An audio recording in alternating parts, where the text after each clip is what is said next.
You know, you can forget the roar of an engine. The real sound of the future, it's more like a quiet hum. We're about to go on a journey, deep inside the machine that's, well, silently reshaping our entire world, one electric pulse at a time. Let's break down how electric cars actually work. So, it all really comes down to this one simple, but honestly pretty profound question. How in the world does a car move with absolutely no engine and no gasoline? The answer isn't magic, not at all. It's a brilliant, and you'll see, a surprisingly elegant system of engineering. Okay, let's dive in. All right, here's the game plan. We're going to follow the path of energy in 6 key stages. First, we'll start with a battery, the car's electric heartbeat. Then we'll trace that power all the way to the wheels. We'll put it head-to-head with a gas engine, see how it cleverly recycles energy, look at how we actually charge these things, and then we'll take a little peek at what's coming down the road. Okay, everything, and I mean everything, begins right here. This is the single most important and, yeah, the most expensive part of any electric car, the battery pack. But don't just think of it as a fuel tank. No. Think of it as the car's powerful, rechargeable heart. A battery pack is just a marvel of chemistry. Seriously. It's this huge bank of hundreds, sometimes even thousands, of individual lithium-ion cells, all working together perfectly. And unlike a gas tank that just, holds liquid, this pack stores and releases energy through a totally silent, totally controlled chemical reaction. There are no explosions, there's no combustion, it's just pure electrochemical power. But here's something that's super important to understand. Not all batteries are created equal, not by a long shot. Engineers have to choose from different chemistries, like NMC or LFP. So why do they do that?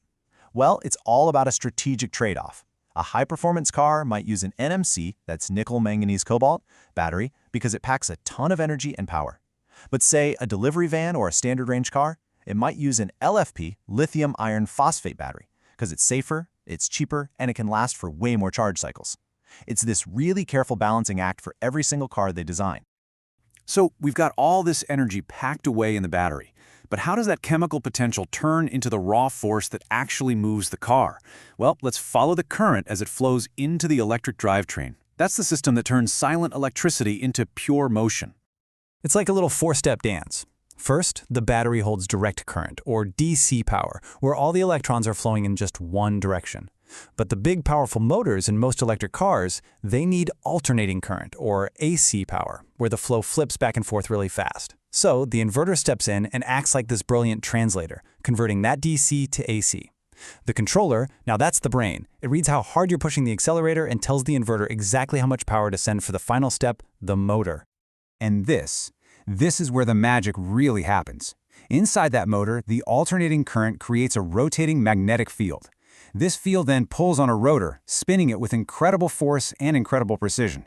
See, there are no tiny controlled explosions happening thousands of times a minute like in a gas engine. It's just the fundamental, silent force of electromagnetism turning the wheels. And that's what gives you that instant torque. Okay, so now that we get the electric process, let's put it right up against the internal combustion engine we all know so well. And trust me, the differences aren't just subtle, they are absolutely staggering. A typical gas engine is this incredibly complex beast with hundreds of moving parts. An electric motor, it can have fewer than 20. Just think about that. That means no oil changes, no spark plugs, no exhaust system. A gas engine also just throws away over 60% of its energy as wasted heat and noise. An electric motor, on the other hand, is just beautiful in its efficiency, converting over 85% of its electrical energy directly into making the car move. As Repsol puts it here, pretty simply, the electric motor is just simpler and a whole lot quieter. This basic simplicity is what leads to way less maintenance and that signature, silent, instant acceleration that electric cars are so famous for. But wait, the story of energy in an EV doesn't just go one way. Oh no. Electric cars are smart. They can actually recycle energy that a traditional car just throws away every single time you hit the brakes. It's called regenerative braking. The moment you lift your foot off the accelerator, the motor's job completely reverses. It becomes a generator. The car's own forward momentum starts spinning the motor, which generates electricity and sends it right back into the battery. You're literally recharging the car just by slowing down, capturing all that energy that would otherwise just be wasted as heat from the brake pads. It's genius. So what's coordinating all of this complex energy flow? Well, that would be the unsung hero of the electric car, the battery management system, or BMS. This thing is the dedicated electronic brain that is constantly, monitoring the battery's health, its temperature, its charge level, making thousands of calculations every single second. Now, to do its job, the BMS uses these really complex mathematical models, kind of like the circuit diagram you see here. And look, you do not need to be an electrical engineer to get the main point. The BMS uses these models to predict exactly how the battery is going to behave under any condition imaginable. It's what keeps the battery safe, efficient, and helps it last as long as possible. The BMS is what makes the battery not just powerful, but truly smart. All right, we've gone deep inside the car, but all that amazing tech is pretty useless without a way to power it up, right? So let's zoom out a bit and look at how we get energy into these machines in the first place. So there are basically 3 main levels of charging. At home, you can get a residential wall box that'll give you a full charge overnight. Easy. Public stations, like at the grocery store, often have semi-fast chargers that'll fill you up in a couple of hours. And then out on the highway, you've got the big guns, DC fast chargers that can blast your battery up to 80% in about the time it takes to grab lunch. And the benefit here isn't just about time, it's also about cost, because electricity is generally way cheaper per mile than gasoline.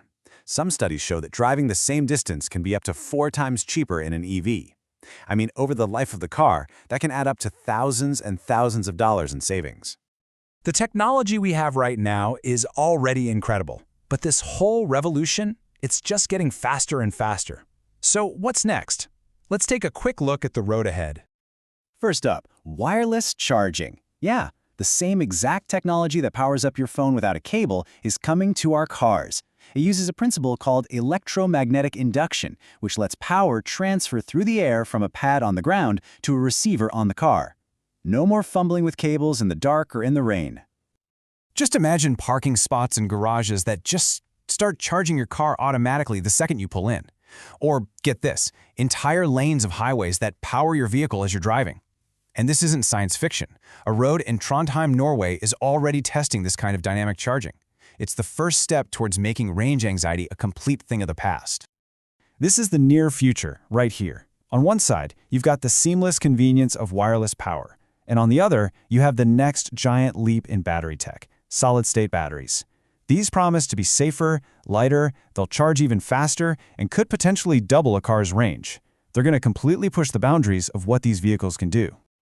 So we end with this thought. We are moving from a world where we had to go to the energy, to a new world where the energy comes to us, seamlessly built right into our environment. So you have to ask yourself, what happens when our roads don't just guide our cars, but actually power them too?